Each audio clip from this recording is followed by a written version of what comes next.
After a weekend chock full of professional wrestling, after a day chock full of professional wrestling, after a show 14 matches, 15 matches long, we are here to bring it all home. We're going to be talking AEW All Out. We're going to hit on NXT Worlds Collide, and we're going to carry you into your Monday morning if you're here on the East Coast with us in the best attitude that we can after watching hours of professional wrestling over the entire weekend.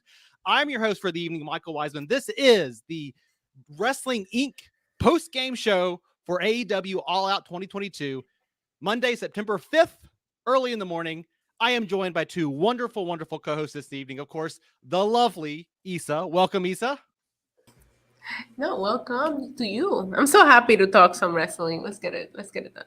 We're talking more than just some. We're talking a lot of wrestling night. And of course, we have the original proprietor of Wrestling Inc., the man, Raj Giri, making an appearance tonight. Welcome, Raj. Thank you. That was always fun doing these.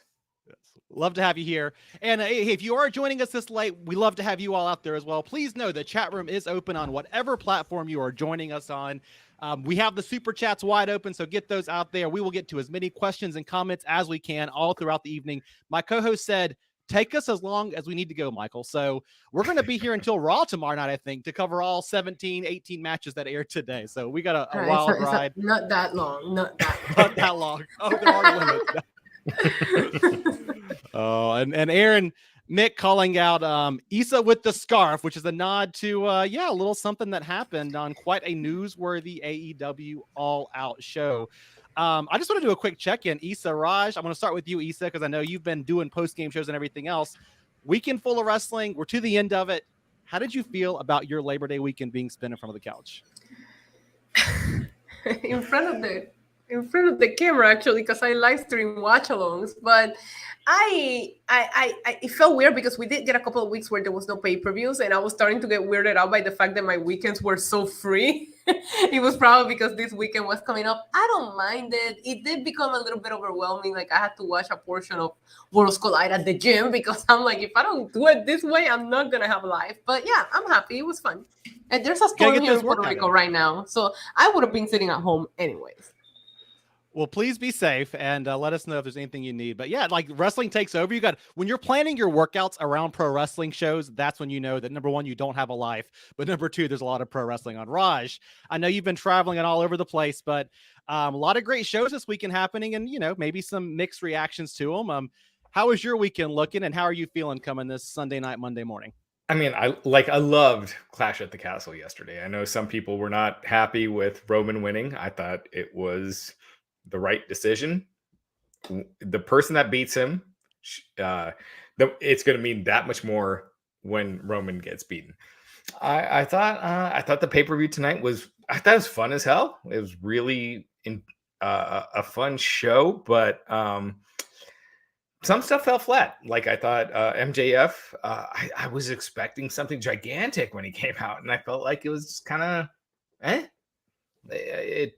little flat, but I thought it was outside of that, I thought it was a really good show. MJF is the biggest homemade star that AEW has created, in my opinion. And I just think the crowd was tired by that point. And it didn't get that massive reaction that I was expecting that it would get. But I thought it was a really good show. From what I saw. I joined in from the Acclaimed match, not from the beginning.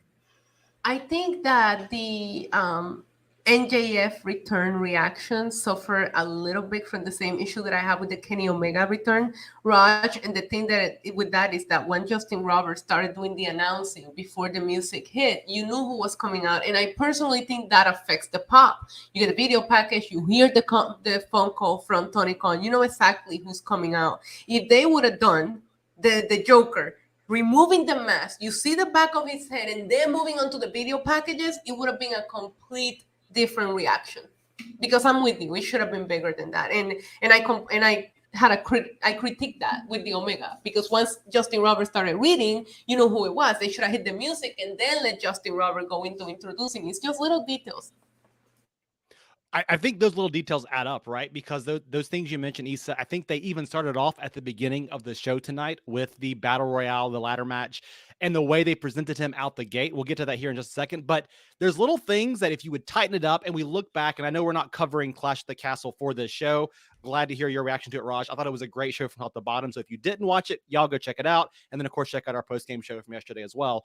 But that show was a tight show. It was 3 hours. It was, just one of these wonderful, like, and 3.5 maybe, but it was just the production elements were perfect. The story elements were perfect. And even if you didn't agree with the finishes of certain matches, the way they told those stories still felt very connected. And I still think AEW just struggles a smidge with some of that detail-oriented stuff. And I'll add in here, and Tony Fair, I'm sorry if I got your name wrong, with the super chat. All Out was, I don't know what that was. I don't know what I just watched. Like, here, watch wrestling matches that mean nothing. Sorry, that was bad. I wouldn't say it was get to bad. Allison Tuckwop. Hello, Wrestling Geek family. Well, welcome, Allison. Glad to have you here. Go ahead, Raj. I wouldn't say it was bad. I thought it was a good show. It was. I thought it was lacking in some spots, but I thought overall it was. I thought it was a good show. It wasn't perfect, and there was matches in there that didn't matter that could have been an email.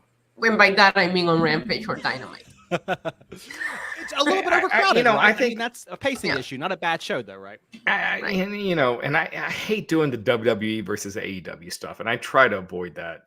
But I thought Clash at the Castle yesterday was one of the best PLEs, pay-per-views, whatever you want to call it, in just a long time. Like, where there's so many WWE shows where you have a hot crowd for like 3 of the 12 matches, but this was one of those shows where they were hot for like 8 of the 9.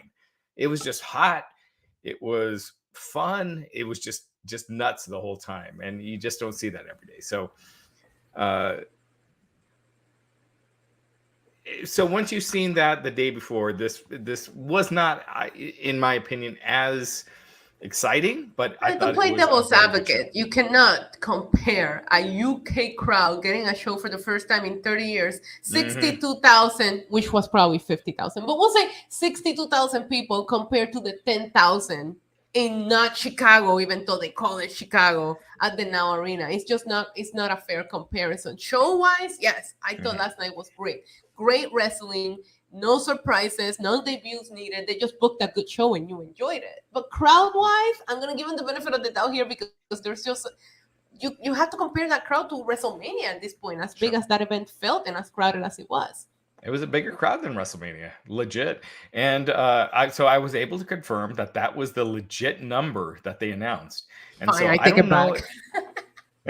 That was the legit number. Yeah, it was 62,000, whatever. And I don't know if this is because of the rules they have in Cardiff about announcing attendance figures, or if this is a Triple H thing where we're no longer doing fake numbers. But it seems like it would be a Triple H. He just seems a lot more open. I mean, even the interviews you saw him doing up to and leading up to Clash of the Castle last week, he's going on morning talk shows. And I was thinking to myself, what other C-suite executive in that company, other than maybe Steph, could go out there and have those conversations? Now, he's a pro wrestler, former on-screen character as well, which helps.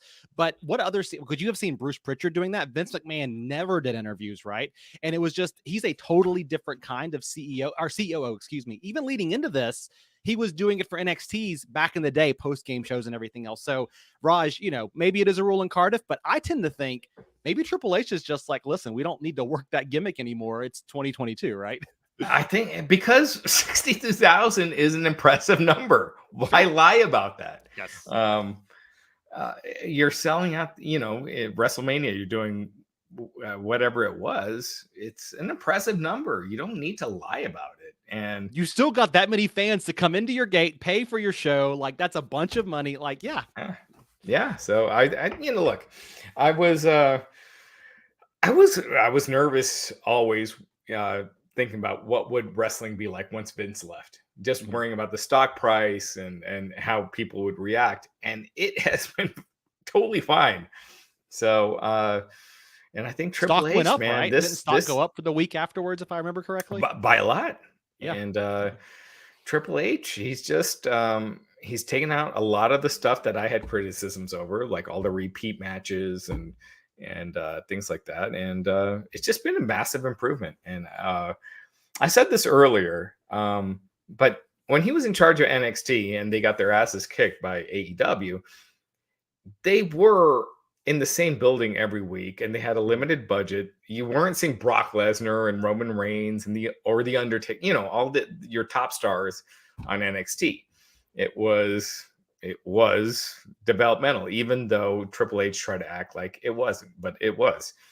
And now that he's got access to all the top stars and the big budget, it's a different animal. And he can be dangerous in that situation. He's showing like he's got a great mind for the business. Tony Khan has a great mind for the business, and now we're really seeing true competition, I think. And I think that's best for the fans.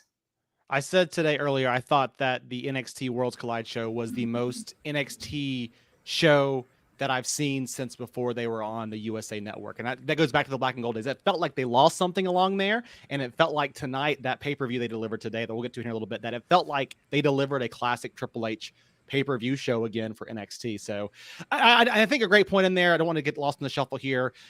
We are seeing a kind of a reemergence here of WWE in a new way because of Triple H being at the helm now. And that changes our perspective. So we get a lot of criticism, right? Oh, you talk about pro WWE is bad, AEW bad this, and that's not it. That's not it, right? I think we all love wrestling on this panel, but WWE was in a bucket. Like, it was in a hole for so long, and it feels like such a drastic change and turnaround that there's a lot to praise with where they've gone with it. I think at the same time, AEW has been putting out some great wrestling products, but because I go back to last summer when they were burning and firing on all cylinders, they're not at that high that they once were. And so it's easier to nitpick that because we know what they're capable of, but we're also at the same time praising WWE for how they've improved. And it's just, there's no perfect scale to grading wrestling. We're just here to kind of, not nitpick, but point out things and inconsistencies and help everybody understand the stories and critiques a little bit more intelligently. So there's no side at all here. But I think we all want AEW to get back to where that one peak once was. Yeah, agreed. I feel like this is the best period for wrestling fan standpoint because yes, but the only down point is AEW has been on a little bit of a slide. Mm-hmm. They're not as hot as they were months ago. And it's best when they're both on the ups, on the uptick. And, I don't know if that just happens. I feel like even back in the Attitude Era, it always felt like one company was going up and then the other company would start going down. And it was, you did have periods where they were both going up, but usually the trajectory was like WCW was going up, WWF was going down, then WWF caught fire. And anyway, I hope that doesn't happen because the industry is so much better when both are doing well. I agree, and I'll just ask Issa. I know you kind of watch everything and have a very big lens perspective on everything happening out there. So Wade Barrett said earlier today, he said, hey, NXT right now feels like it's, he said the exact same thing, Raj. Wrestling has its ups and downs periods, shows, products, everything. They have their up and down periods as part of this business. It's just part of the game. But he said NXT right now is going on the upswing. And I felt a little bit of that. And Issa, I'm going to kind of jump to you. Your lens on this, is NXT on the upswing right now, or is he just kind of blowing hot air out there because he's a company man? It felt that way, but it just felt that way this week.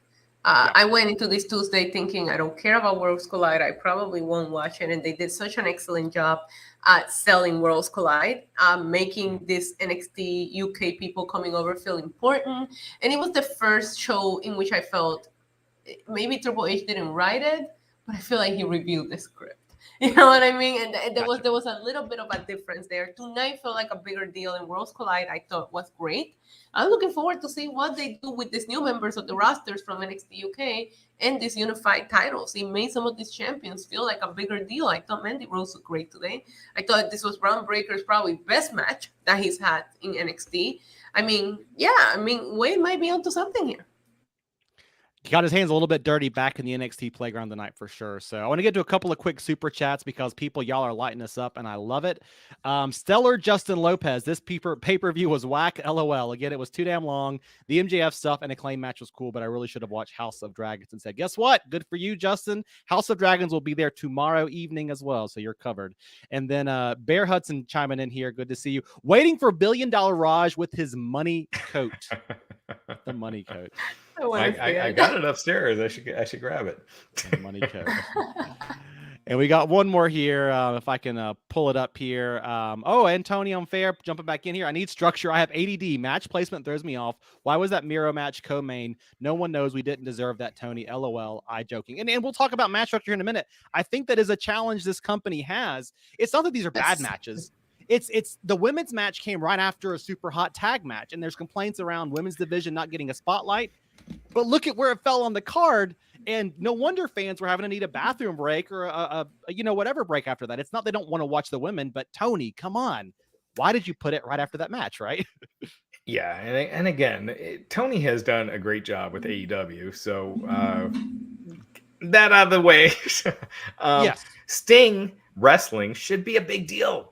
It shouldn't be a throwaway match. Like it felt like nothing. No one's talking about Sting wrestling.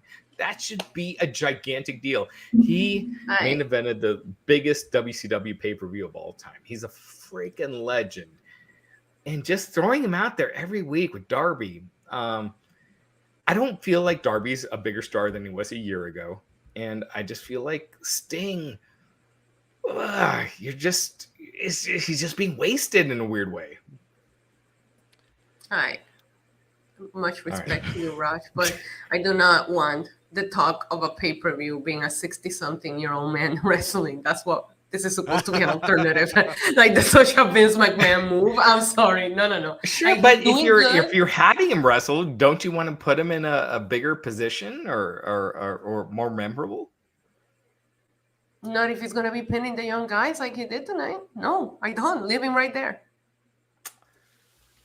God damn it, we've done Issa. it for WWE before. I'm sorry. We've done it for WWE before. Here's another McAllen 12. Here's to you, So sir. we can do it for AEW. We CM Punk, 43 years old, facing John Moxley, 36. John Moxley in the prime of his career now, right? But CM Punk in his 40s. We criticized WWE for how long for putting out 40 and 50-year-olds in their main event. No criticism against it because that match was great. Maybe my match of the night.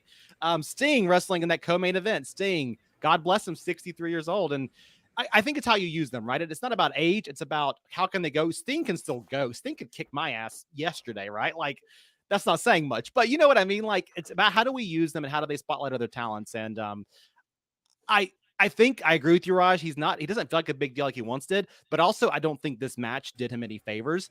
He didn't take a big spot. The miss was the only thing we kind of got from that this time. And I think that was a little bit of a letdown. So to this day, if you, when AEW Dynamite is trending on Twitter, it's Sting's picture that shows up. Yeah. And I mean, Sting is just, again, it's like if you have The Undertaker, you don't have him on every week doing the same shit. You need to mix it up, and you need to eventually have someone beat him.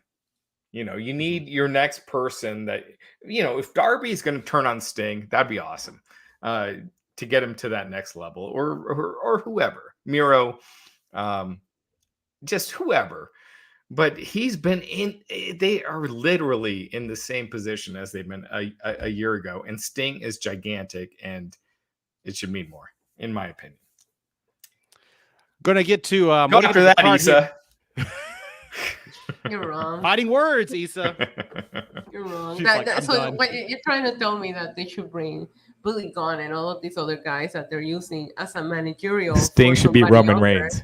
I don't belts in AEW. Can't they give him one of them? Ring of Honor champion Sting sounds wonderful, doesn't it? Come on.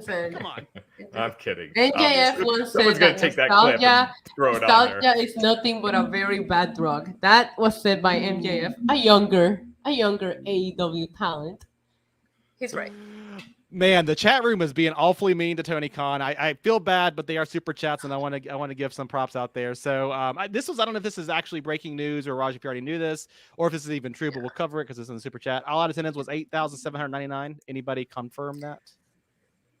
I don't know, but I know that right. last year Sounds it right. was 10,000. Last year it was 10,100 and something. This was not sold out. You could still pull up Ticketmaster and get tickets up till this afternoon. Yeah, They did run that 3 market a shows lot in too, Chicago so. this week. It's you know, I mean, they've been It's the burning same out location. Chicago.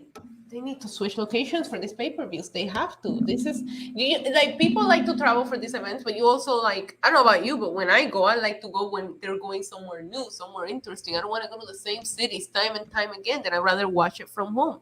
Doing this pay-per-view from the same place every year, people are gonna stop going. Especially once you've been there once and realize that you can't even Uber anywhere after 10 p.m. You can't order food delivery after 10 p.m. You're 40 minutes from Chicago. You got to, You're 40 outside minutes. of Chicago. If you're gonna drive, it's gonna take you about 45 minutes to get there, and that's with no traffic. So if you've been When there once, you're not gonna go back. Raj was still taking my reimbursements a couple of years ago. He had to pay for all those Uber rides back and forth from the hotel to the actual place where the Joseph Boz, like Michael can't believe how honest we are. I'm just trying to be, I'm a nice guy trying to keep it real in here. Peter Bahi, NWO Raj is greater than AEW All Out. We got the heel. Raj even said before the show he's going to be nice tonight, so I don't know. Yeah, right. Drew Anderson, 99 cents. Just thank you for the super chat there, Drew. We appreciate you. Thank you, brother. Adrian Sebastian, Tony needs advisors for booking, and AEW needs to control promos given actual heat among performers. Started off hot, but now I don't even want to watch it weekly, especially when it comes to women's division. It sucks. So I went back and forth with Tony a little bit, and he takes a lot on. He's doing a shit ton, and look, I'm not saying he should follow the WWE model by any means, because the charm of AEW is being the alternative. But I have been seeing the cracks forming with AEW, and again, I told him this as well.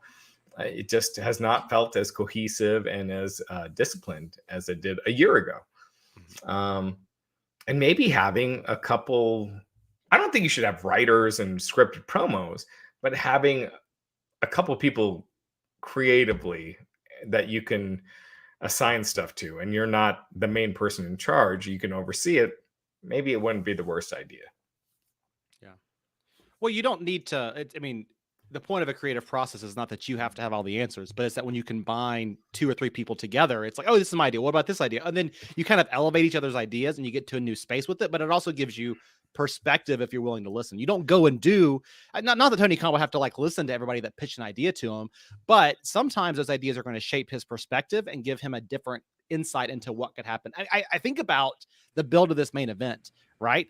And even after tonight, I'm still going back and saying, why did that build happen? And I'm sure somebody had that idea about let's do a squash match to make Mox look strong, but it felt like that was an unchecked gut idea from Tony Khan. And we talked about a year ago, the talent roster is different, of course, but there were other people involved. That there was all the vice president drama. Cody Rhodes was still around, and I don't know how involved any of them were at that point, but it's probably a very different company now. Now, Khan did earlier this year start setting up some more systems in place, it seems like, and kind of handing off some responsibilities, which is good. So it's growing pains, y'all. It's all it is. And I do want to just add in here, Tina Miller, I like the show overall, but had an odd vibe. At least Eddie Kingston won his match, so I'm happy. Thanks, Tina. And it was a match with no build. And that's one of the problems I've been having with AEW lately, is that there's no build. Like, it's the main event for this show was announced 4 days ago or 5 days ago, whatever it was. It just feels that the focus hasn't been there. Whereas before, CM Punk, MJF, and all these other matches were like, had months and months and months of build. And it just hasn't been happening. Right. But, remember last year, All Out, we had MJF and Jericho, and he had to go through like the 5 layers of the MJF punishments before Jericho could even get to him. Like, the story building in last year's All Out. And I'm not trying to compare them, but I remember walking on last year's All Out just being so hyped for AEW. And the fact that was just a year ago, thinking, wow, I just watched literally a perfect pay-per-view. I enjoyed it. I have fun. So when I go back and think about that, one of the things that I remember is a lot of these matches had a crazy storyline going into it. Eddie and Miro was the TNT title match last year when they did the whole promo. Sorry, reading these nuts line, which was genius. Like there was a lot of matches going into last year that had an actual story. And I like storytelling. If I just want to watch people fight, I'll watch UFC, I'll watch boxing. The thing about wrestling is that you get all the story that comes with it. And I don't feel like we get that.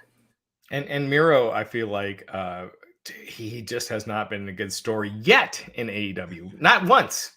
Daniel Bryan, his stuff with Daniel Bryan was okay. Like they had a match, whatever it was, earlier this year, last year. It wasn't the best. Last year, it was Full Gear, but yeah, I wouldn't say that was a memorable, like Rusev Day. Yeah. Like everyone remembers that, and the stuff with Cena coming out in the tank. Again, I don't want to turn this into a WWE versus AEW thing, but Miro has not found that same success so far in AEW.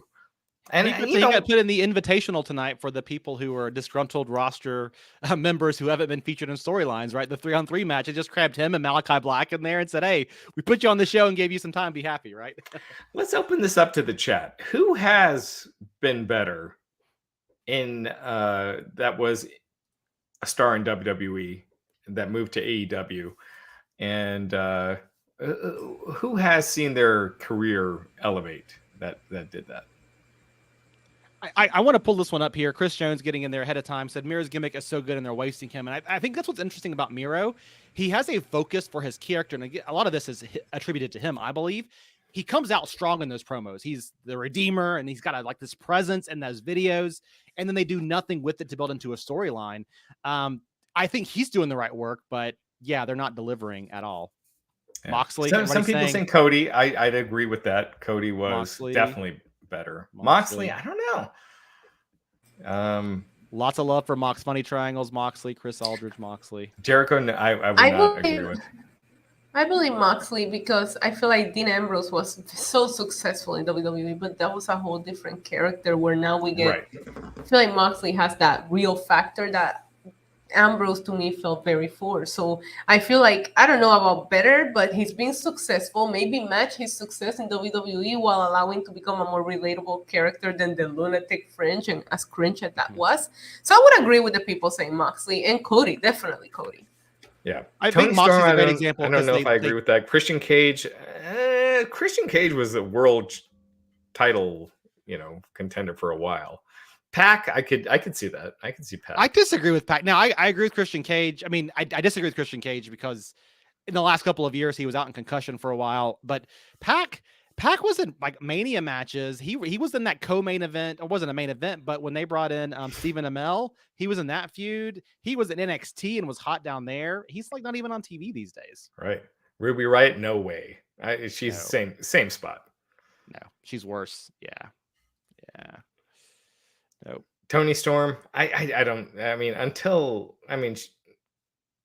we'll see. We'll see where they go. Bill Chappell says FTR. Peter P says FTR. I think FTR for sure. Yeah. Main roster FTR, but NXT FTR, they were freaking phenomenal. At least in the main roster, they did carry both titles. They carry the NXT title. Here, while they're champs and they have gold, I don't even know what half of these belts are from because they're not the AEW Tag Team Championships. They only held those once. So while I think they're successful, I'm not going to say more than in WWE. They did have a lot of title reigns.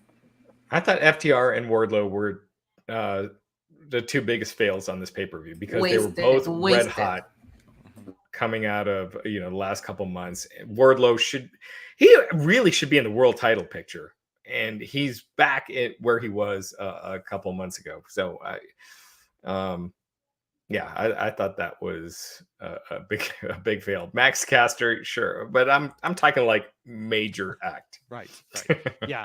At that point, you're talking about MJF, which I don't know if that would really count, right? Agree with Pavlik Thrust here. Too many belts. I thought it was strange. We have the Ring of Honor World Champion competing for a spot to win the AEW World Champion. Did either one of y'all find that strange? Like he comes out. That's just a weird thing to me, right? Like this too many belt syndrome. I don't know. All I right. told got a this to couple more. Tony too. I think with ROH, you're tripping over dollars to make sense. You have your big TV deal coming up. That's what you need to focus on. AEW is what. If you were going to get a better TV deal, Rampage would be in a better slot. ROH is not going to do shit. Yeah. Honestly, Yeah. it's just not. At most, you might get a streaming deal, but you're not getting a good TV deal with ROH when they wouldn't have given that to Rampage. Sure. And I just think it's just, man, you got to focus on what counts right now. You got guys like Kazarian who main event, what is it, AEW Dark every week or Dark Elevation every week. And anyway, it's just your rosters. You got a lot of people out there. So Kelvin Alexander, super chat. I know you're trying to be nice. Con can't book. Sorry. Thank you, Kelvin. Con is like the number. He's doing $100 million this year in revenue, so he's doing something right. Doing something right. Yep. John Jordan, how do you not give MJF the stick there at the end? Double wasted Casino surprise and wasted MJF return that everyone knew was coming. AEW is lost. Wow, Jesus. y'all are tough. And David Montalvo, we'll get to that here in just a second. How does Tony not hear the crowd chant for the Acclaimed and not give them the crowd or give them the strap? The crowd lost interest after that match. Scissor me, daddy ass. Love it, love it. Would you wear a Scissor me, daddy ass shirt? No. It's their number one seller right there. They called that out on the during the show. And I was like, there's no way. There's no way. It looks like a 1995 WWF shirt. It is their number one seller on the AEW shop. If you showed up for a date and that guy was wearing that, what would you say? I'm walking right back out. The day's not happening. Scissor me, daddy ass doesn't do it for you. It's not as bad as. It's not as bad as the I have massive balls miss shirt. Like, that's horrible. That is the worst. Yeah. Could you make a rain shirt though? You would. Yeah, I was gonna say there was a guy wearing the Acknowledge Me Daddy shirt yesterday at Clash at the Castle. I was like, I don't know if you guys know this. I'm pretty sure they made those for the girls because women does have a big female fan base. But hey, do you? I try to be nice on my Twitter, but every now and then I did say like the number of people that have gotten laid with that shirt got to be on one hand. You know, I don't love it though. That's not, you know. They sell it though. And like the Scissor Me Daddy ass shirt, like you got to love the fact that Billy Gunn has had a shirt in like 1999 that said like, I'm an ass man. And then 20 years later, that gimmick is still making him money. Like that's just kudos to him. That's phenomenal, right? I mean, just it's pretty good stuff. Have you ever seen that shirt? Which one? Oh geez, my hair. Oh, good Lord. Raj hold his beauty standards to ESO, so we all struggle with that here on the Wrestling Geek podcast. Oh my god, my hair. Anyway, one more thing before we get to the show here. Jax Callan writes in. I know we're talking lots of stuff AEW, but reminds us. Thank you, Jax. Cobra Kai season 5 next Friday. Also, it's an Antoine. What's an Antoine? Antoine? I think that's somebody in the chat. Oh, that was sending the super chats. Gotcha. Yep. Thank you, Jax. All right. Oh man. Shit, we haven't started the show yet. We've been all over the place, but let's jump into it here. We opened up with the Casino Battle Royale ladder match. This match went very quickly. The wrestlers did not go very quickly. A couple of small spots here and there, but I think we were all waiting on the Joker, and then of course the Joker came out. Now I want to set the stage here, and then Ethan will kick it to you first. For those of you who did not see this live, there was all of a sudden Retribution style attackers beating everybody up in this match. Like it was had been a pretty brutal match at that point, beating everybody up. One comes out, climbs the ladder, brings down the casino chip, pulls off his mask. It is revealed to be Stokely, and then music hits. Expensive licensed music hits. Somebody else comes out wearing a mask that looks like that guy who used to host that Magician's Greatest Secrets Revealed. Stokely hands him the chips, and he teases, the guy in the mask teases pulling it off, but then he waves his finger, no, and then they all walk away. So Stokely has been for weeks accumulating this faction, culminates tonight. We see these guys all revealed. Morrissey, lots of other guys been signing these contracts. And then the guy in the mask, the magician's mask, walks away. I have feelings on how this all played out. Issa, this set the stage for the entire show. We see it come back up later. We know it's going to be MJF. But what did you think about the setup here and the opening to this show? Up until this point, I couldn't help but to think, if this doesn't pay off tonight, this is the lamest thing I've seen. I thought there was a couple, again, this production, some camera angles. There was so much going on during the ladder match. It was fun. There was a lot going on, and there was a couple of sloppy spots here and there, a lot of them, and they were noticeable. And a lot of times I blame that on just a simple switch of a camera angle. You know, it would have looked a little bit differently there, but I can only imagine how difficult. I'm not a TV producer. It has to be to try to capture every single thing going in the ring when you have this many people going. I think it's so funny that you brought up Retribution, because that's what I thought about. I was like, oh God, if there is something that I don't need AEW to duplicate, it's Retribution. But Right. We'll see. Now that we know, now that it paid off, okay. But at that point, I was like, they have to pay this off tonight. Otherwise, this is going to be a dumpster fire. But yeah, fun match overall. But there was a lot of great people involved. I enjoyed the fact that there was a surprise to open the show. I thought this whole thing was a little bit cluttered. I don't know. They didn't need as much as they did, right? To have Stokely climb the ladder, then hand it over, then somebody else come down, and there's music playing. There was lots of just awkward downtime around this, and I know I'm overanalyzing it a little bit. Who was it? But it was just, it was, they never unmasked. that's right? who MJF came back later in that same mask. So when you saw him in the mask later when he pulled off, that was the mask. But that wasn't MJF in the match. That wasn't his body. He walked out. Yeah. He walked out in the mask, did his little, he did in the mask. You could tell that, when the person that won, like, came out, the Joker, it was him. It was the same mannerisms and everything. It was. Oh, okay. Gotcha. Yeah. Oh, yeah. And I didn't see it, so I should. It just felt a little bit weird, though, because they had the music playing, and then they had Stokely come out, and you could have simplified all of this. Have the guys come out and beat up the wrestlers, and then this MJF comes. Anyway, I think it took away some of the momentum of how long that segment took, but it did set up a nice tease for later in the night. And to your point, I wasn't a fan of Stokely grabbing the ship, and then before the Joker came out. They should have let the Joker come out, even if it's just standing in the middle of the ring, Stokely grabs the ship, because it's just like, I get it, we're building the mystery, but at that moment, it felt weird. It felt, I don't know, it took me out. I didn't know what was happening. It needed about one more layer of like production to really nail down what that segment should have been, I think, and they would have got it right. But I feel like if we're doing Pillman, you got to do like something crazier than Pillman with MJF's return, and it just felt like it was very standard. Yep. But again, we'll see. Predictable. Love this. Stellar Justin Lopez with the super chat. It was hilarious how Wheeler Yuta was halfway up the ladder and Rush showed no urgency and did his entire entrance. Man, you gotta love some of those segments where they are like, gotta get up there. Oh nope, my next spot's not up yet. So it's a classic. That always and there was kills me.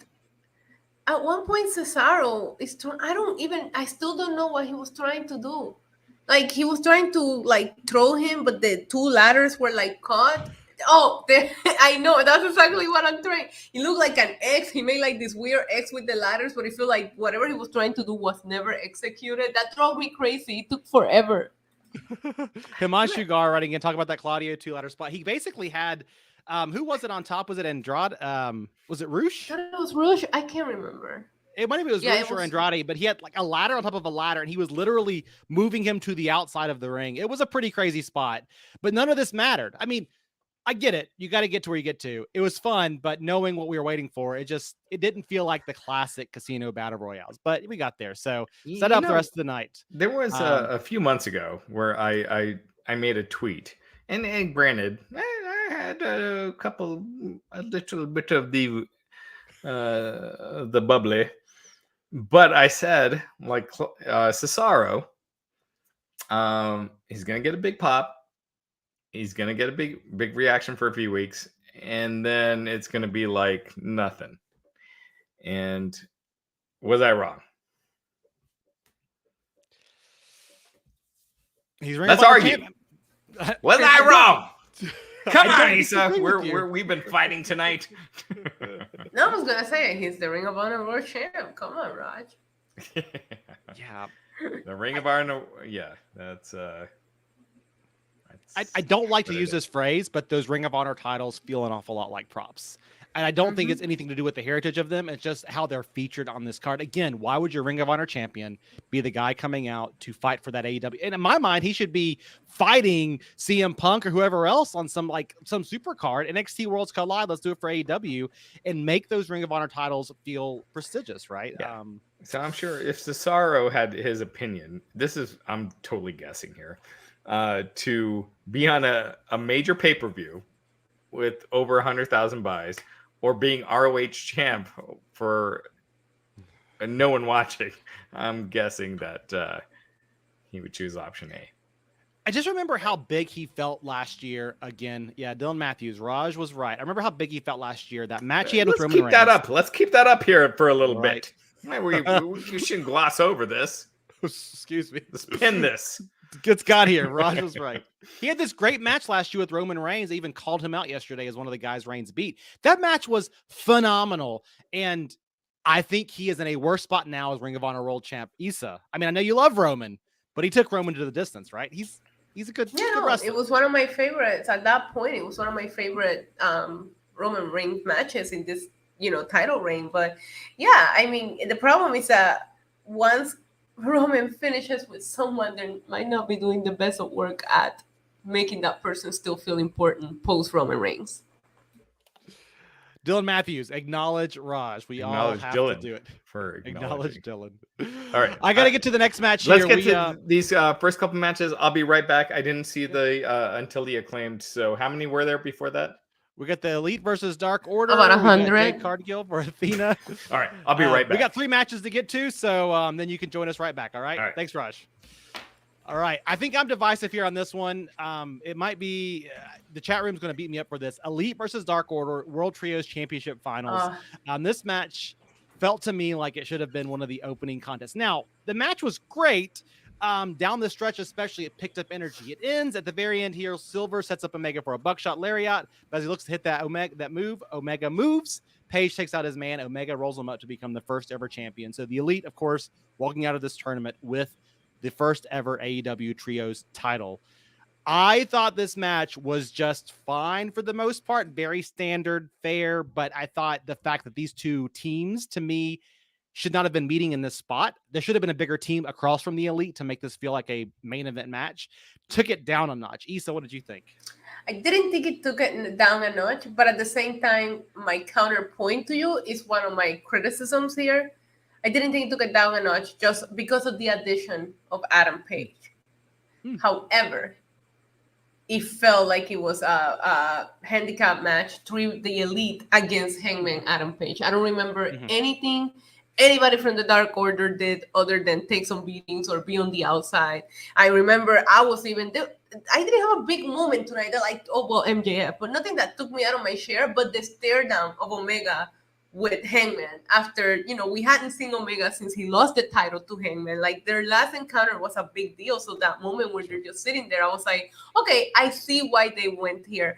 In addition to that, somebody in the chat just pointed it out. It was the first time watching Kenny Omega since he came back where he felt like Kenny Omega. He looked like Kenny Omega. I wasn't cringing like, oh my God, is he gonna be okay? No. He was wrestling like Kenny Omega, right? But I had a lot of fun, and it was one of my favorite matches. And I hated what happened after because you set people up for failure. I knew I was gonna get that, but I just felt like the Dark Order was just an accessory to let Hangman continue his story with the Elite. I agree 100%. And also part of this is now Ryan O'Toole saying Reynolds and Silver are underrated. I'm not dissing them at all. I think the challenge here was these guys they've done nothing with the Dark Order for so long. And the only way to get them into this match was to put Hangman Page with them. And there was a great moment about halfway through where we had Page across from Kenny Omega, and it looked like it was going to be and it was electric for that spot. But you didn't build up Dark Order for weeks and weeks and months ahead of time. And to me, that took away from this, what was a very well contested match. So, which is why it bothered me that we went in this direction, because like when you see House of Black being put in a pointless match, you feel like, wow, this would have been like a big deal if it was House of Black in this spot.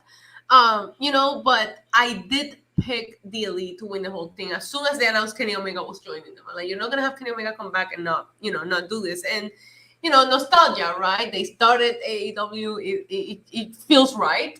So at that point, it almost made me not invested in whoever they would have ended up facing, whether it was this team or anything, because I really did think that the Elite was walking away victorious from the second day Kenny Omega came back.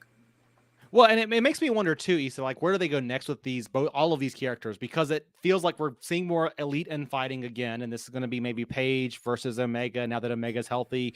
Is that where we go? But with the trios title, that makes that challenging. At one point, they were teasing Ospreay versus Omega when he comes back. Right. That's my issue with this decision. I don't know that this is going to be a long title reign, because you watch Kenny Omega right now and all you have in mind for him are singles matches. Like I have a lot of dream matches for him, and they don't involve being in the trios division. So I'm not even certain that this is going to be a long title reign for the Elite. And we did see a lot of 6-man tags tonight, which means they're really focusing on this division. I was a little bit against that too. At points, I was like, man, we're getting a lot of 3-on-3s, but I thought about that afterwards. We are building a 3-on-3, a 6-man tag, or a 6-man tag division our trios tag division, I should say, that we are going to be able to kind of build off of this coming out of it. So I think this trios title is going to feel like a central point moving forward. Peter Bahi, did Raj quit Wrestling Inc? I think he quit Wrestling Inc tonight. So we'll see if he returns. Maybe he has the mask that MJF was wearing, and we'll see him again.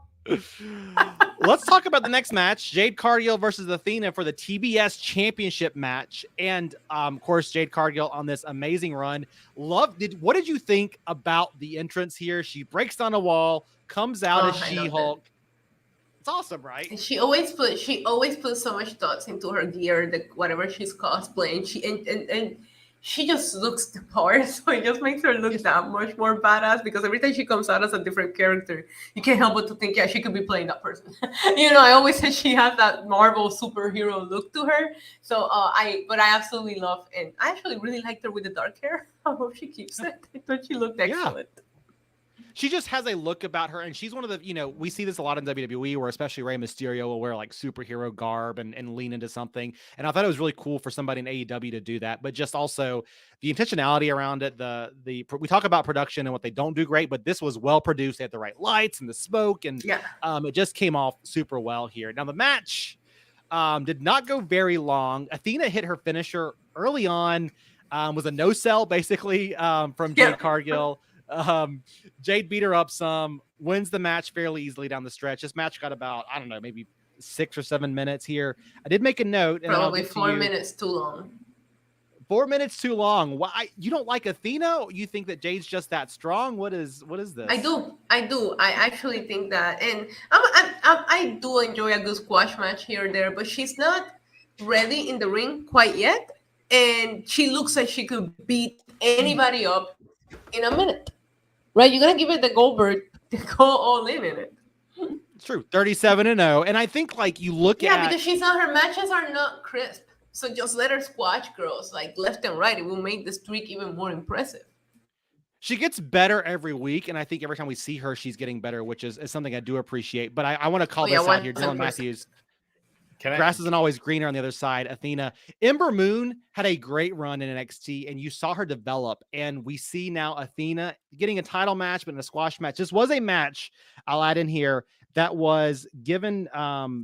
Let's see here. Let me make sure I get the 2 matches right. Yeah, Athena, Jade, Starks, and Hobbs both were budgeted more time, reportedly, but they cut this match down for time. So maybe in a different world. And they also put him in a really crappy spot, because the trios title match was very enjoyable, and they did the same thing to them as they did to the women's Fatal 4-Way. You put them after your hottest matches, and it was sad for these women.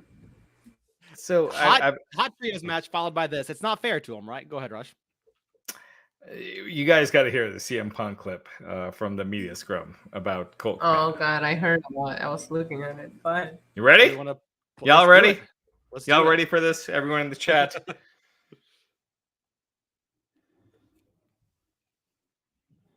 Oh shit! It's on my. And I decide not to be friends with somebody is nobody else's fucking business. But can you guys hear it? If I fall backwards, will catch me. Scott Colton, I felt never would have. My problem was I wanted to bring a guy with me to the top that did not want to see me at the top. Okay? You call it jealousy, you call it envy, whatever the fuck it is. My relationship with Scott Colton ended long before I paid all of his bills. I have every receipt. I have every invoice. I have every email. I have the email where he says, and I quote, "I agree to go our separate ways. I will get my own lawyer and you do not have to pay anymore." That's an email that I have. The only reason the public did not see is because when I finally had to countersue him through discovery, we discovered he shared a bank account with his mother. That's a fact.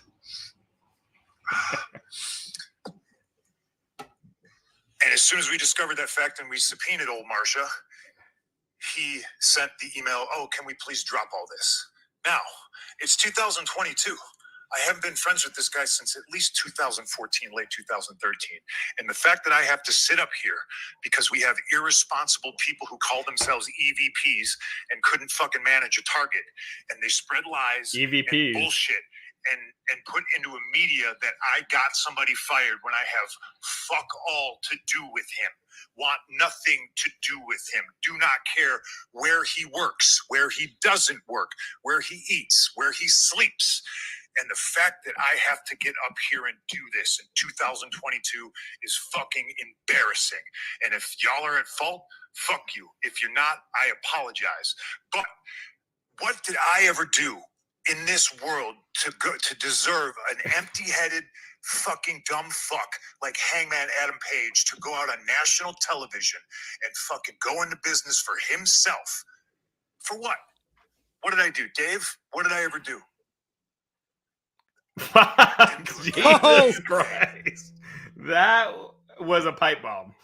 Damn, that would have. Oh, that should have been on the show. I'm sorry. Who hurt I've him? ever heard. I want to see Punk versus Cabana now. I want to see Punk. Who hurt this man? Holy wow! Fuck. That was Wow, we awesome. got to get to that. I mean, I know we got a whole card of matches still to Yeah, go through, let's skim through some of these others. Okay, we're going to come back to Punk here because I think it's going to be a great segue to that conversation. Yeah, FTR and Wardlow versus Motor City Machine Guns and Jay Lethal here. We got here Wardlow and FTR picking up the win. Weird segment afterwards where we got like guys coming out. Like, this was like the TNA 2007 reunion, right? I was expecting Jeff Jarrett to walk down here, but yeah, I don't know. Fine match. I'm so mad. You have a guy on fire like Wardlow. And granted, I'll admit, I did not watch tonight, his match, but he's on fucking fire. He should be like elevated. He should be either main event or right under what the main event is. And anyway, not a fan of that. Yeah. It was what. Also, Motor City Machine Guns. You get them under your roof, and you don't put them in the tag team division. You put them in this. People make the Batista argument, right? You don't put Batista in a 6-man tag the month after he turns on Triple H, right? Right. Oh, I'll just jump ahead here to the next match. One last thing, sorry. Yeah, you're good. FTR has been on freaking fire, and it just felt like they were an afterthought on this show. Yep. They carry around 3 belts. Doesn't amount to much. Yeah, I don't know. I thought that was just bad. Want to get to the next match here just because, Issa, I know you got an opinion on this one. This one was also a squash match, much like Jade Cargill earlier. Ricky Stark versus Powerhouse Hobbs. Your boy, Ricky Starks, eating a big one there, taking the L. What? Erroneous. This was wrong. I don't know. I almost wanted this to go to a no contest. If you want me to be honest, I feel like you put yourself in a situation where both of them, they're branching on their own from tag team division. They both needed the win here, and I was rooting for Ricky personally. You know that, but I didn't want either one of them to lose. So I hated that it was a squash too, because I'm sitting here thinking the size difference that, like Ricky's more like technical and you have Powerhouse using the big guy. Like, I wanted to actually see them have a wrestling match. I hated it. I thought Ricky Stark should have won, but at the same time, I didn't want Hobbs to lose. So I don't know what you make of that. I did not see this match, but I did see that Ricky basically got squashed. And it's like, he's one of the most promising young guys that they have. Why would you do that? I don't get it. I'll have to watch it. Maybe I'm wrong, but it just doesn't seem like what you would do. Yep. Ricky Starks he's got charisma, he's got swagger, he carries himself like a star. And I mean, it's like, how many people can do that? It's not a thing you can be taught. It's just something you just have, and he has it. And anyway, I don't. I'll give him props. He did come out strong in the opening couple of 30 seconds. Maybe it was Issa. He got out to a hot start there, and his new ring gear looked phenomenal. I just thought he looked fantastic. The entrance, he looks like a star, and hopefully we go somewhere from here. But we saw him lose to Hook. Now we see him take this loss. It's just not looking good. We'll jump in here. I want to land on this one. And yes, chat room, we're going to get to the Punk dissing Colt Cabana and the VPs here in just a second. We're going to save it for after our main event. And those are the Young Bucks. I mean, so stay tuned. This is my tease for our post game to the post game show here. That was something. But I want to talk about this match because I think this is interesting and something both companies did this weekend that I don't agree with. Swerve and Our Glory defeated the Acclaimed. This match got lots of time. It was super hot. The crowd was freaking into it. They love the Acclaimed. They love the Scissor Me Daddy.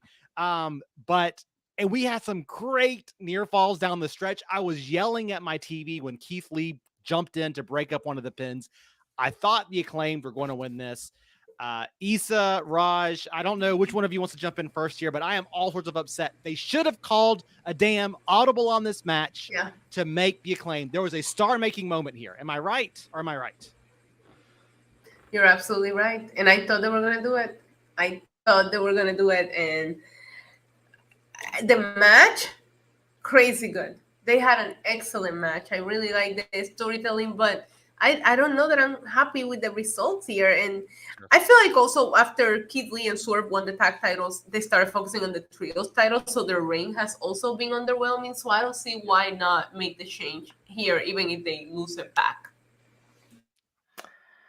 I feel like AEW, as far as non-WWE New Japan people that they've made, it's two acts, in my opinion. MJF and the Acclaimed. Mm-hmm. I feel like they have become like, MJF, yes, he was in MLW, but as far as on a national stage, they made him a star. And I think with the Acclaimed, the Acclaimed are hot. And I felt like this could have been and there's no reason that it can't happen later, but I just felt like this might have been. Keith Lee and Swerve are not hot. I feel like it's almost like Tony Khan feels like he needs to push him because he called Keith Lee his biggest, gigantic signing or whatever that was. The Acclaimed, they have the charisma. They're hot. They're a hot act. People love that, and they should have won. Lots of people in the chat room jumping in there too. Himanshu Gar, match was really good, but Tony kind of put himself in a tough spot with this match. He'd get butchered either way. Derek Coborn, Acclaimed are over like Rover. Phil Capel should have given them this moment their best match to date. Prior to tonight, I didn't believe they deserved a title shot, but they are over. And I thought the same thing. This Acclaimed, Swerve, and Our Glory match didn't do much for me on paper. Seeing it in action, I feel like a fool because I loved it. And also, there was a heel turn at the end. I don't know if it was a real heel turn for Swerve and Our Glory, but there was definitely babyface love for the Acclaimed here. And Raj, I do want to ask you this with your encyclopedia knowledge. Has there ever been an instance like this where they would call an audible whenever they see how hot the crowd is? I cannot recall one off the top of my head. I can't think of any. I should have been the first one. Actually, yesterday, the crowd in Cardiff should have been the first one. Drew deserved that spot. Fuck that. No. Roman should have won. Right. Sheamus should have been the audible in yesterday's show. Yes. No. Gunther's undefeated. Don't have him lose to Sheamus, who loses all the time. You gotta send the crowd home happy every No, once in a while, we're talking about a crowd audible, like from the crowd rooting for a person, like the way the crowd was tonight. The crowd was 1,000%. You got to go by the story. No, I get that, but we were just, examples of it. If we're clashing, it would have been Sheamus. We're usually on the same same page. Honestly, Swerve and Lee should never have been tag champions, according to Nicholas Maggie. And I kind of think it's just it's not a great booking for titles that were kind of elevated previously to the tag titles. So speaking of bad booking, tag title match, super red hot, crowd loved it, followed by the women's fatal 4-way for the interim World's Women's Championship. The crowd was dead for this one, and they worked their asses off. And towards the end, the crowd did get back into it slowly there. But just, Toni Storm, new champion here. I don't think it did her any favors being in this spot right after that hot tag match. Raj? Issa, I'll let you go first because I've got some harsh love here with it. I hated how quiet the crowd was. I think it affected my viewing experience. I didn't mind the match. It felt like a Dynamite match, like a match that you will see in an episode of Dynamite. It didn't feel special. I did appreciate it that a lot of the women all work together. When you do triple threats or fatal 4-way, a lot of times two of the people are not even in there. When in this match, it felt like they were all always involved. I gotta see what they do because the interim thing never feels valid to me. So I'm happy for Toni Storm, but is she a real champ? Are they gonna treat her like a real champ? Moxley didn't feel like a real champ as interim until he actually, won. So we'll see how this goes. In my opinion, I feel like AEW has done a shit job promoting their women's division, and it's something I brought up before. I just feel like sometimes it feels like they don't know. They only know how to promote ex-WWE stars and Britt Baker, and but clearly it's not a focus. And you watch WWE right now, and they're showing that it can work. Like the women's division is a draw, and especially with Triple H, because now they're opening with these women's angles, and the ratings are up. So it's not like the ratings have fallen when they've been doing this. So I just think I don't know. I feel like they're second. Fans were throwing stones at other fans for getting up during this match, not being into this match. Oh, you fans, if you don't say you want more women's wrestling and then not be into this match. Yeah. I don't blame the fans. The fans were into the wrestling, but you can wear them out. And I think that's what Tony Khan did. And he didn't save any for this. Right. I agree with you, Raj. Women's wrestling in WWE right now is hot, hot, hot. You think talking about Athena and Vermont earlier? Yeah. It's working. Yes. And this call out from Himanshu Gar from earlier in the day, NXT Women's Title Unification match was the best women's match this week. And I don't want to compare too much, but we had two fatal 4-way matches for women's title. Or that was a triple threat match, but this was a triple threat to a fatal 4-way match. And I think the NXT match outshined the women's match on an AEW a little bit this week. So or at least today. So I look at Bianca Belair. I look at Bayley. I look at Charlotte Flair hasn't been around in a bit, but Ronda Rousey. I mean, it's hot. Just let them be. And AEW, look, this is going to be controversial. Uh-oh. AEW has been good with building stars that were stars elsewhere. Don't say it, Raj. Don't say it. They have not built many stars on their own. And with women, they've done a terrible job. And with men, I mean, geez, MJF is the only one I can think of. A women's match, I mean, DMD, Britt Baker. Britt and MJF. Sorry, it's getting to the midnights. It's 1 a.m. slap happy hour over here. My tongue is getting twisted. But I agree. They're struggling to build stars. Kevin Alexander, this is why I said Khan can't book. AEW is successful in spite of Khan, not because of him. Their fan base is driving the train with cult-like devotion. And it's tough. It's tough to criticize AEW right now because you do feel like the people love it so much they're willing because to they're fucking the fans can be nuts. Yeah. It's just they look past things and they don't understand the spirit. I'm not saying I want the women's division to fail. I want it to succeed. And so I want them to put this on in a different spot. That's what we're saying here. That's what critics are doing. I want wrestling to be the strongest it's ever been. And with AEW and WWE. Yeah. 100%. But constructive criticism is constructive criticism. It's like any TV show, right? You're Isa, watching. You agree? Let's I hear agree. it. You're gonna get. Let's have you get some of this hate. We're talking about the women's division, so you need to speak for us because we're just two men. Yeah. Isa, speaking of strongest it's ever been. Yeah, I never been happy with the women's division ever in AEW. I know you're gonna have thoughts on this. Speaking of the strongest it's ever been, Christian looked the strongest he's ever been here today, defeating Jungle Boy. We thought he would be a jungle man. He was nothing of the sort. He was presented like a fucking bitch. He looked down the wrong tunnel. Has nobody ever told Jungle Boy which is the heel tunnel, which is the face tunnel? Luchasaurus got him from behind, choke slammed him, rolled him up, made him an easy win for Christian. Isa, you won't let me live it down. You called this earlier in the week. What are your thoughts on this segment? It did, and I love podcasting with you guys, but I wish Justin and Jimmy were here because I also said that we never found out who Luchasaurus was really with, and there was a couple of subtle changes. He never went back to wearing the green mask. Okay, he stayed with the dark mask. I knew that if he was gonna have something to do with it, and this is the booking that I expected. Honestly, I don't think Jungle Boy is gonna come out there and kick Christian's ass. I called it every week. Christian's gonna kick his ass, and now the ultimate babyface, underdog story for Jungle Boy's coming up.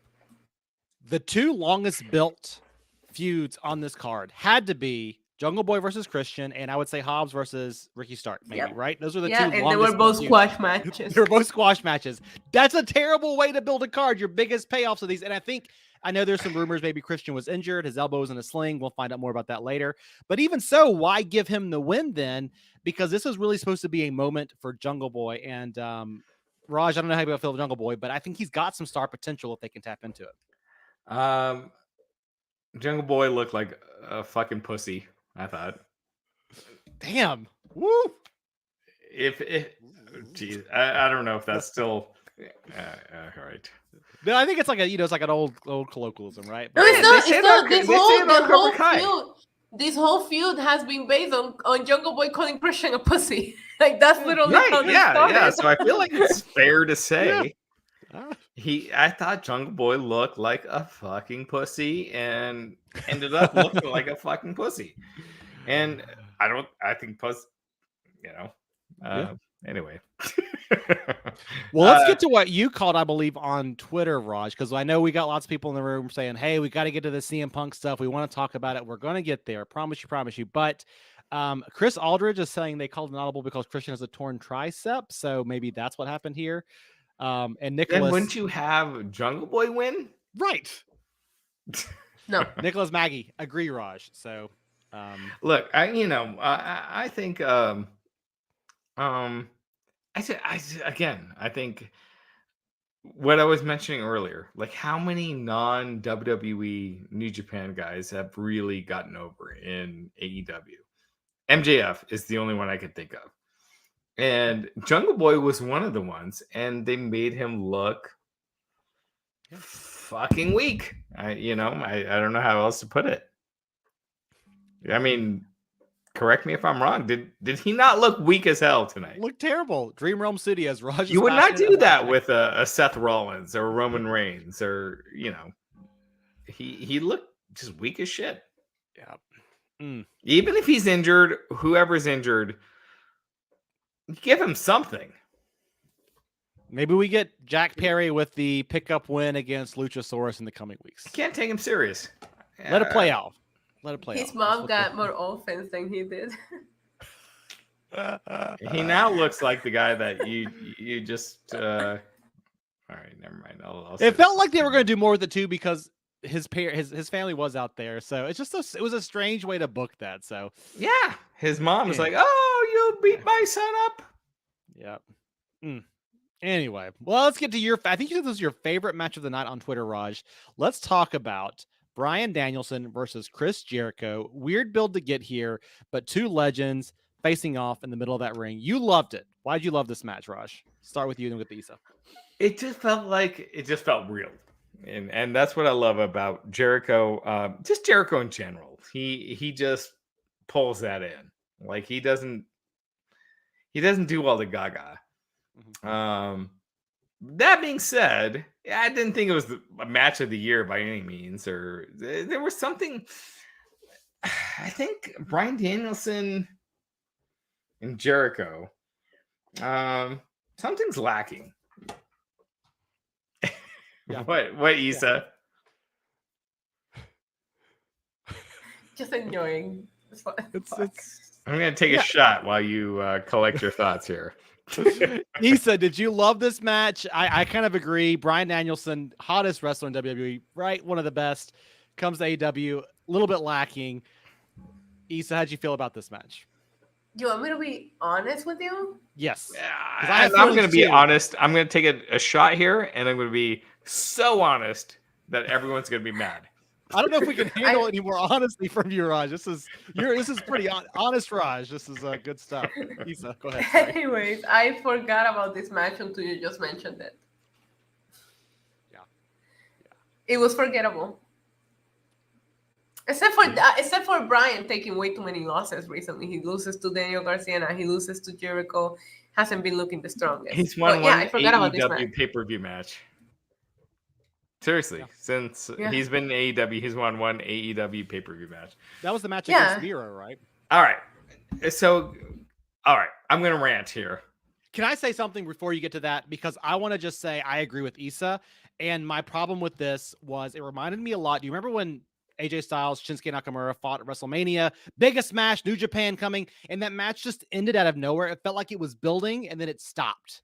This match felt like that to me. We were getting a little bit of momentum. There's some great sequences. I'm not saying like the holds and the transitions weren't phenomenal, but that elbow to end it just felt like it came out of nowhere. And to me, it didn't deliver on the promise of this epic bout between two guys who have fought for 100 years. That's my take on it. Raj, I want to give you a chance to rant now that you are you're here with us. You guys ready? I don't know.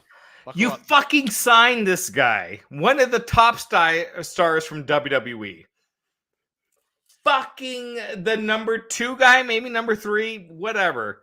You bring this guy in, and he's won one match on your fucking pay-per-views? What the fuck? He's losing again? All the time. What the fuck? You know, like, it's like, how do you not return on that investment? You have this fucking money guy and you're having him lose all the time. It's fucking stupid, in my opinion. I mean, it's fucking stupid. All right. We were promised the dream of CM Punk versus Daniel Bryan in AEW, uninhibited, possibly for a world title, and that does not feel like it could be further away at this moment than it ever has in either of these guys' time. And I think that's the disappointing thing, so could not agree more. Maybe not quite as honest as you, Raj, but... Oh, yes. But I do want to hear. Do you guys not agree? Wrestling enthusiasts, don't sugarcoat it, Raj. Tell us how you really feel. Issa? Go first. I agree. I remember actually his match at Arthur Ashe against Kenny Omega. And I remember just feeling like, wow, Bryan's going to be a huge deal here. And then he hasn't really done much. I agree. All right, Michael. You know what turned it, don't you? It was that match against Paige. They sacrificed him to Paige to get Paige's title reign over. And I'm not saying that was a bad call, but you got to follow that up with something important. And they just never did. You had Adam Cole there. Go that route with it, right? Even if you got, I don't want Adam Cole to take a loss, but like do something with here. He did not need to be pulled this far back. And Daniel Bryan just stands around smiling to me now. He's just like a guy standing there like, I'm ready to fight. What do you want to do? Like, that's it. And yeah, I agree. Yeah. Does not feel like a main eventer. Right. Jeez. All right. Jericho doesn't need this win. Jericho never needed this win. No, here. Jericho could lose every match for the rest of his career and he will be okay. We'll hit this one. Diluted this fucking guy so much. He's just a guy now. He's nothing. Yeah. You have turned him into nothing. Yeah. He was one of the A stars a year ago that was debuting, and now he's nothing. Good job. Dan, Issa just wants to send you some love in the middle of the show. It's terrible. Someone was saying they want to hear the Trump voice. The Trump voice? I was going to say, are you giving a Trump impression at this moment? It's terrible. It's terrible. Tim Mickles, I don't agree with this at all. Do you think this is because of Brian's loyalty to Vince? I don't think it has anything to do with it. Here's what I think it is. I know we said we're going to be nice, and I think there's a lot of great things. I feel like I'm doing a lot of great things happening in AEW, but the problem we have right now is Tony Khan has got a little bit of ADD around his booking style, and he forgets about people and where they are on the spot on the card, and they fall backwards, and he just brings them back. And Issa, I see you agreeing. I mean, do you think that too, right? He's just a little bit ADD? Yeah, 1000%. Even the way these shows are booked show it. Yes. Yeah. I'll say this to Tony, and I've said it. I actually have said a lot of this to his face. Get the fuck out of your head. Stop thinking you're doing everything right, and realize that, like you are in a dogfight. He might be, with the comments Punk made at the media scrum afterwards. And Brian Barry asking Raj, what do you think of Punk's post pay-per-view comments? We're almost there. Give us 5 more minutes to finish out this card. And Brian, we're going to talk about CM Punk for maybe until Wednesday night Dynamite. I'll let you know. So let's keep it going here. House of Black versus Sting, Darby Allin, Miro, 3-on-3 match. Darby Allin, Sting, Miro gets the win. Malachi Black gets the loss. Issa, this was what I mean. Nothing here, right? What's the point of this? Nothing made sense here. Last time we saw Miro interact with Darby, it was because he beat him for the TNT Championship. We never saw them interact again. Now they're all friends because they got friendship misted on. Like, it made absolutely no sense. I didn't like it. And then you have a team that just came together on TV 2 weeks ago, beat House of Black, and then you wonder why people ask for the releases. Sorry, but I didn't like the booking of House of Black here. Look, we got you a match on TV. You got some time. Miro, be happy. Malachi Black, be happy, right? That's what this felt like to me. It felt like you guys were complaining. I got you on TV. Let's go with it. And it just felt pointless. And even to Raj's point from the beginning of the show, Sting was not used in a way that felt like it was Sting and important. Black taking way too many pins. I'm just not with this at all. And I don't think it does anything for any of these guys. Like, where do we go from here? Any other parting thoughts on this House of Black versus Sting, Darby Allin, Miro match, Raj? I never got credit for the Malachi Black story, did I? People railed against you on Twitter for you were a liar and everything else, huh? I know, and it was true. It's funny because I would never. I gotta say this. I gotta say this on the podcast. I would never post someone's mental health issues or whatever, ever, if I wasn't given the green light. So, just want to make that clear. Sure. And yeah, I don't know. I think, yeah. Halvik Thrust points out here, my friend just told me Malachi Black blew a kiss to the crowd on the way out. I heard that on Twitter as well. So Malachi Black clearly seemed like, what it looked like to me, and I don't know this. But it looked like he might be finishing up with AEW. The news I got 2 days ago, he asked for his release. It wasn't granted. Tony Khan doesn't want to set that standard, but now I think that it's gotten public. I kind of feel like maybe he's gonna do it. So this guy, Malachi Black, was I broke the story. Yeah, first reported on by Raj Giri of Wrestling Inc., former owner and proprietor of the website. He was so well used back at NXT, and I think a lot of people forget that because they remember him being tagged with Ricochet.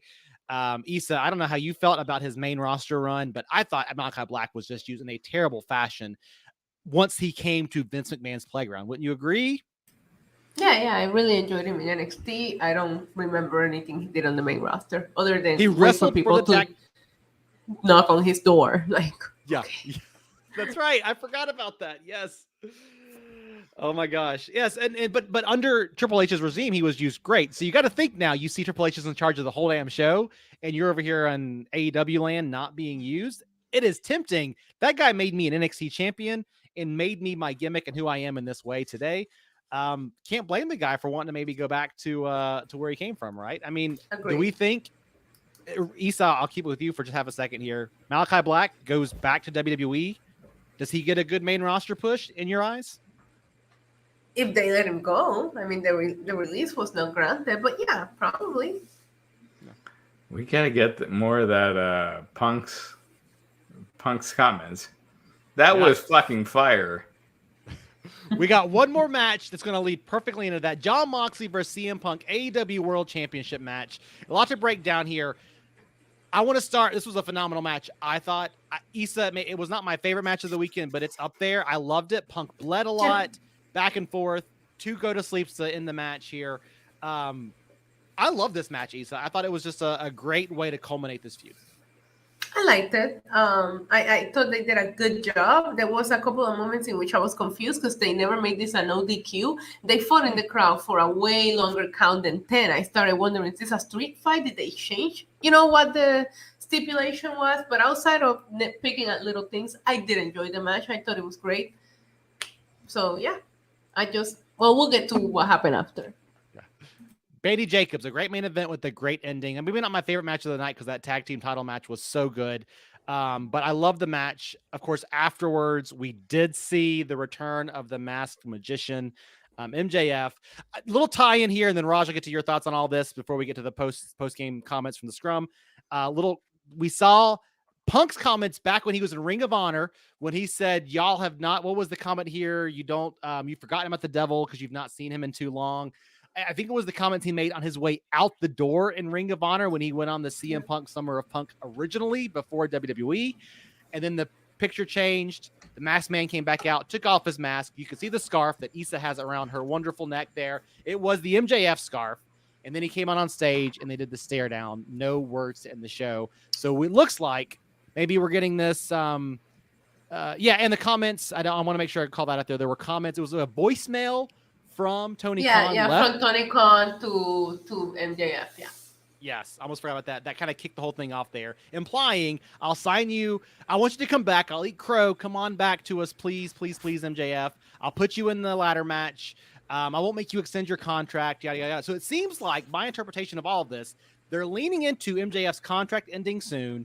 He's got a title match, and he might be trying to walk out of AEW with the world title.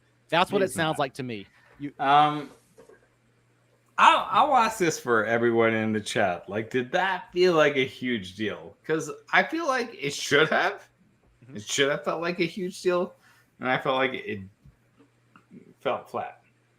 Yeah, I have like this thing with Tony Khan that I feel like sometimes he does too little or he does too much.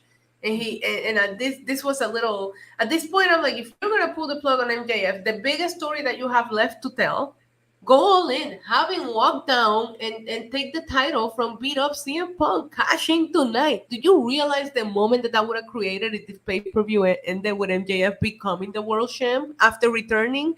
So, okay, MJF is back and he's coming for the title. So I feel like if you're going to do it, if you're going to give us MJF again, go all in on it. Because you can book a rematch, you can figure it out later. But I would have gone all in on this move and just make him cash in tonight. Raj, I mean, cash in the night would have been pretty special. Also in front of the Chicago crowd, also Punk losing again in minutes, right? That's telling a story right there, ain't it?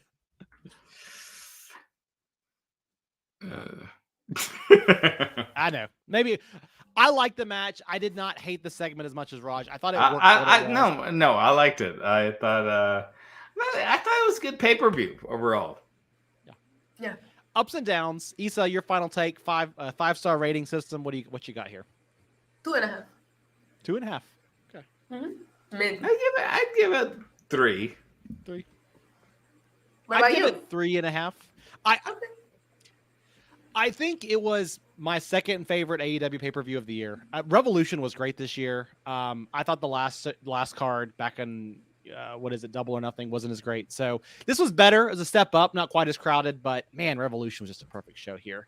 Yeah, agreed. But let's talk. I'm sorry, Issa, go ahead. No, I said I agree. Let's talk about what happened after the fact here. Gaming Sage Pro, go back and watch the media scrum with Punk and look at TK's face when Punk started talking. Oh my God, I'm dead. Raj played the clips earlier in the show. CM Punk tore down the comments about Colt Cabana bringing up his mother, bringing up the executive VPs stirring the pot here. This was some wild stuff. We got some theories out there that it might be a work. Yeah, Sega Genesis, I'm fell flat because it's all been some kind of 4D elaborate work. It's definitely not a work, but it's not a work. I think Sega Genesis is saying maybe the main event was the work with MJF. That was the work. But let's talk about the post-game comments that Punk made. That's kind of generating all the buzz right now. Where do we start with this? Raj, you got thoughts. I'll start with you, man. Punk went off in the media scrum. Is that a work or is this legitimate? It's not a work. Look, Punk hates Cabana. That's not a shock. Fuck, man. I don't know. Issa, man, those are some harsh words from Punk to.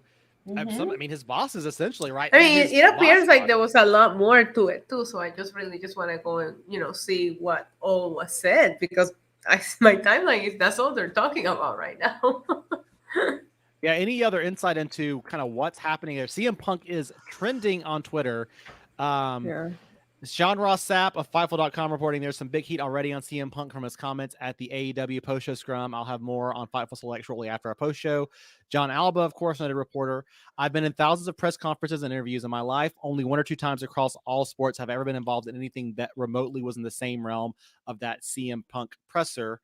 Of course, we got our own Nick Halsman on the scene. Let me see if he's got any additional insight here. I don't see much else going on there, but yeah, this seems like this is just it's a shit show. A shit show in the making. This is crazy that he would feel empowered. He just won the title. He's again the face of the company. I'm kind of torn. Dude, Denise Salcedo saying that the EVPs. He clearly has an opinion, which good for him. I feel like I got to do some research, so I don't want to say it too strongly, but I don't disagree with Punk here, and I don't know that I have a huge issue because he's bringing up stuff that has been trudged out a million times in the last decade. I think it is weird, though, that he called out his EVPs in this moment, and this is his chance to air his dirty laundry about all the backstage shenanigans, and Hangman Page even. The issue here, right, is we have Hangman Page, best friends with the Bucks, who are EVPs, and of course, Kenny Omega, EVPs of this company. He's kind of caught in the middle of all this. Tony Khan obviously loves Punk. It is a freaking disaster piece of a locker room with all of these different things going on, and it's fucking crazy. I don't know, man. What do Issa? What do you bail me out here? Like, what is going on here? This I don't know, how did the bro. locker room get this bad? I Right? don't know. That just a lack of structure, Yeah. possibly. Man, I think CM Punk just pissed how his Chicago crowd cheered for MJF like a baby face. That's not what's happening here. It's not CM Punk. No, it's went not. But off they turned on on- him real quick. He went off on how. That's awesome. Baxter, I lost all respect for Punk. Tim Mickles says, "Eat some bread, Raj." Fuck you. Who is that guy? Fuck him. Well, he's just like, looking out for you there. Yeah. So I think there's a lot more to come on this. And we will see. I don't even know. I'm here looking through Twitter here, trying to see what else is going on here. But, man, him to go off on a couple of guys here. We all know Punk's got a little bit of an ego, but it just seems like what a time. He's the world champion. Can you pull him? Can you suspend him? If you're Tony Khan, Issa, how do you handle this? Do you let him go? You put all your faith and all your eggs in him? I have no idea. I guess I really want to see exactly what was said, what led to the comments. I just want to watch the press conference. I just want to before we'll hit up NXT real quick here, but can I share? Let me see if I can just share this wonderful picture. Oh, nope, not allowed to do it. I don't have preferences to share it. There's a beautiful picture of Tony Khan smiling at the camera as a bloody CM Punk sits next to him. So it was probably before all the shit went down, but it looks so wonderful. Let's just imagine they're brother together. Good night, bro. All right. Let's do NXT really quick. I know we got a couple of thoughts on that, and then we will get out of here. So Worlds Collide happened today. Great show from top to bottom. Braun Breaker successfully unified the NXT Championship, NXT UK Championship against Tyler Bate. Mandy Rose, she unified the NXT Women and NXT UK Championship. The Creed Brothers won a fatal four-way the Creed Brothers not won. Pretty Deadly won a fatal four-way to unify the NXT Tag Team Championship and NXT UK Championship. Carmelo Hayes and Ricochet fought a great battle that Ricochet lost for the NXT North American Championship. And then, of course, Katana Chance and Kaden Carter just defeated Doudrop and Nikki Ash for the NXT Women's Tag Team Championship. Issa, I know you watched the show, Raj. I know you didn't make it to it, which is quite all right. Issa, thoughts on this show? What matches stood out to you? What did you like? What did you not like? Yeah, Braun Breaker. I thought he had a great match. I also thought Mandy Rose looked great. I thought it was a fun show overall. Yeah, loved it. The Ricochet match, Carmelo Hayes, one of the matches of the weekend. Am I right? Good shit. Loved it. It was a great match.